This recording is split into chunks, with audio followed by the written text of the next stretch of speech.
Hi friends, welcome to my channel. അപ്പോൾ ഇന്ന് ഞാൻ വന്നിരിക്കുന്നത് ഗോതമ്പ് പൊടിയും ഉരുളക്കിഴങ്ങൊക്കെ വെച്ചിട്ട് തയ്യാറാക്കാൻ പറ്റിയ നല്ല ഈസി ആയിട്ടുള്ളൊരു ഹെൽത്തി ആയിട്ടുള്ളൊരു സ്നാക്സിൻ്റെ റെസിപ്പി ആയിട്ടാണ്.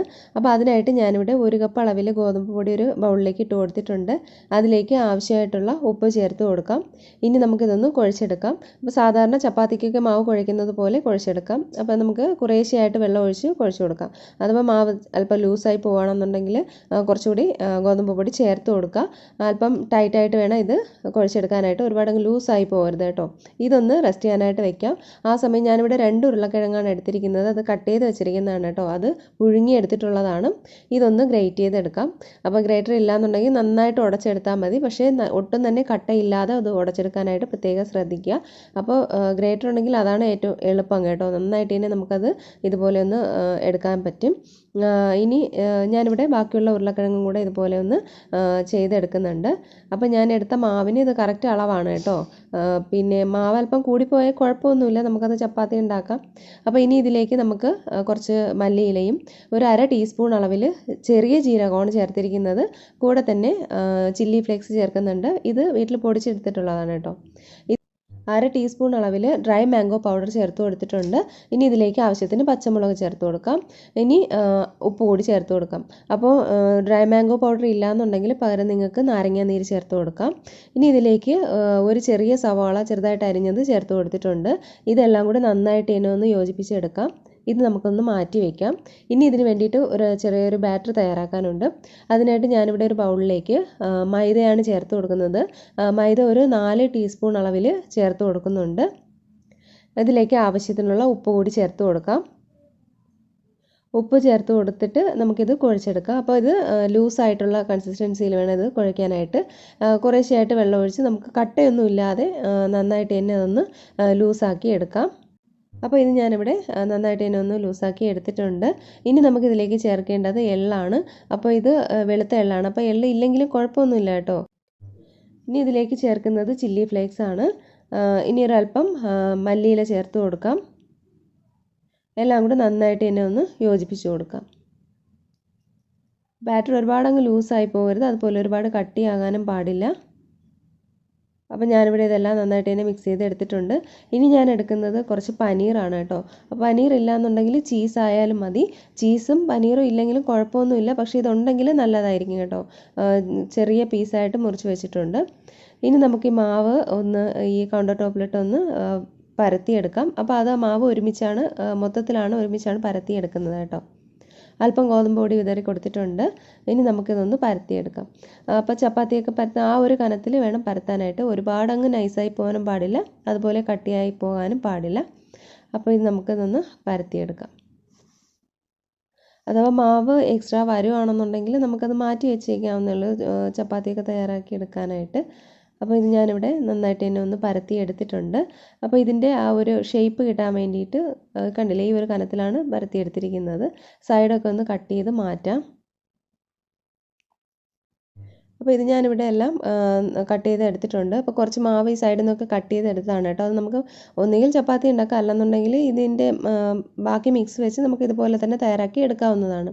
അപ്പോൾ ഇതിൻ്റെ മുകളിലേക്ക് ഞാൻ ഈ മാറ്റി വെച്ചിരുന്ന ഉരുളക്കിഴങ്ങിൻ്റെ മിക്സ് ഇതിലേക്ക് വെച്ച് കൊടുക്കുകയാണ്. ഇത് നമുക്കതൊന്ന് നിരത്തിയെടുക്കാം. അതായത് അതിൻ്റെ പുറത്തെല്ലാം നന്നായിട്ട് തന്നെ ഒന്ന് ഇതുപോലെ ഒന്ന് ആക്കിയെടുക്കണം. ഇനി ഇതിൻ്റെ മുകളിലേക്ക് ഞാനൊരല്പം ടൊമാറ്റോ സോസ് ചേർത്ത് കൊടുക്കുകയാണ്. അപ്പോൾ ഇതില്ലെങ്കിൽ കുഴപ്പമൊന്നുമില്ല, പക്ഷേ ഇത് ഉണ്ടെന്നുണ്ടെങ്കിലാണ് കുറച്ചുകൂടി നല്ല ടേസ്റ്റ് കേട്ടോ. അപ്പോൾ ഇത് നമുക്കിത് ഫുള്ളായിട്ടൊന്ന് സ്പ്രെഡ് ചെയ്ത് കൊടുക്കാം. മൊത്തത്തിൽ തേച്ച് കൊടുത്തിട്ടുണ്ട്. ഒരല്പം ചില്ലി സോസും കൂടെ എടുത്തിട്ടുണ്ട്. ഇനി മുളക് അരച്ചത്, അതായത് ഗ്രീൻ ചില്ലി അരച്ച ചട്നി ഉണ്ടെങ്കിൽ അതായാലും മതി കേട്ടോ. അപ്പോൾ അത് നമുക്കതിൻ്റെ മുകളിലേക്ക് തേച്ച് കൊടുക്കാം.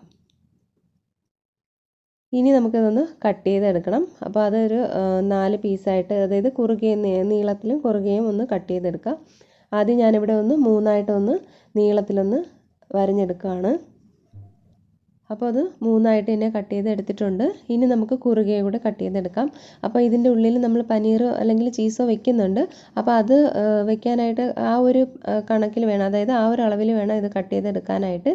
ഇനി അതൊന്നും ഇല്ലെങ്കിലും കുഴപ്പമൊന്നുമില്ല, നമുക്കല്ലാതെ തന്നെ നമുക്കിത്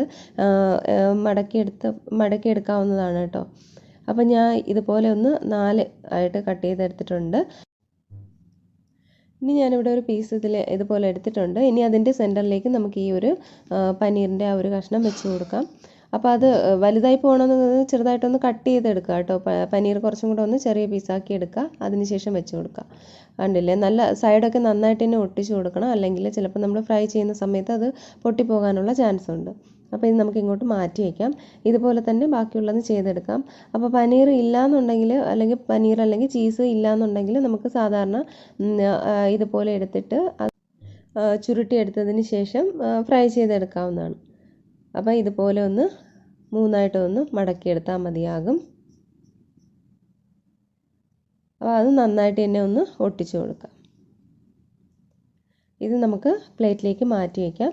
അപ്പോൾ ഇതുപോലെ ബാക്കിയുള്ളതെല്ലാം നമുക്കിതുപോലെ തന്നെ റെഡിയാക്കി എടുക്കാം. ഇത് നിങ്ങൾക്ക് ഫ്രിഡ്ജിൽ വെച്ച് സ്റ്റോർ ചെയ്ത് വെക്കാം കേട്ടോ.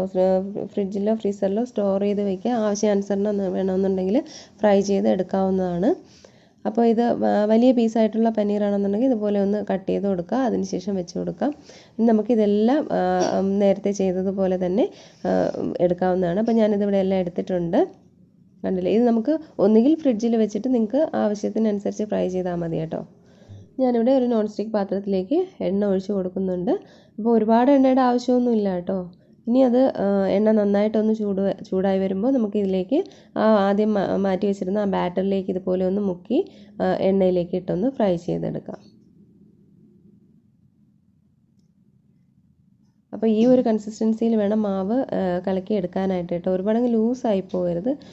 പിന്നെ ഇത് ഇതിൻ്റെ പുറഭാഗം നല്ല ക്രിസ്പി ആയിരിക്കും കേട്ടോ. നമ്മൾ മൈദയിൽ ചെയ്യുന്നതുകൊണ്ട് അപ്പോൾ ചൂടോടെ കഴിക്കാനാണ് കൂടുതൽ ടേസ്റ്റ്. അപ്പോൾ നല്ല ക്രിസ്പി ആയിട്ട് തന്നെ ഇരിക്കും.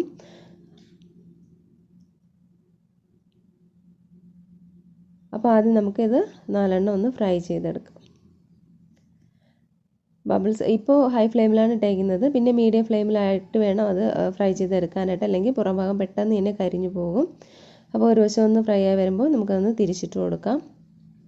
നമുക്ക് ടിഫിനിലൊക്കെ കുട്ടികൾക്ക് കൊടുത്തു വിടാം കേട്ടോ. നല്ലൊരു, അതായത് ഉരുളക്കിഴങ്ങും ഗോതമ്പ് പൊടിയൊക്കെ ആണല്ലോ, ചപ്പാത്തിയൊക്കെ കഴിക്കുന്ന ആ ഒരു ഗുണമാണ് ഇതിന്. അപ്പോൾ ഇത് 2-3 തവണയായിട്ട് തിരിച്ച് മറിച്ച് വിട്ടൊന്ന് ഫ്രൈ ചെയ്തെടുക്കാം. ഇതുപോലെ കളറൊന്ന് മാറി വരുമ്പോൾ നമുക്കതൊന്ന് കോരിയെടുക്കാവുന്നതാണ്. അപ്പോൾ നമ്മുടെ ഈ ഒരു സ്നാക്ക് ഇവിടെ റെഡി ആയിട്ടുണ്ട്. വളരെ എളുപ്പമാണ് കേട്ടോ. ഒരുപാടങ്ങ് ടൈമൊന്നും എടുക്കുകയൊന്നുമില്ല. ഉരുളക്കിഴങ്ങൊക്കെ വേവിച്ച് വെച്ചിരുന്നാൽ പെട്ടെന്ന് തന്നെ തയ്യാറാക്കി എടുക്കാവുന്നതേ ഉള്ളൂ. അപ്പോൾ എല്ലാ പേരും ഉറപ്പായിട്ട് ഇതൊന്ന് ട്രൈ ചെയ്ത് നോക്കുക കേട്ടോ. നല്ല ടേസ്റ്റുമാണ്. ചൂടോടുകൂടി കഴിക്കാനാണ് നല്ല ക്രിസ്പി ആയിട്ടിരിക്കുന്നത്.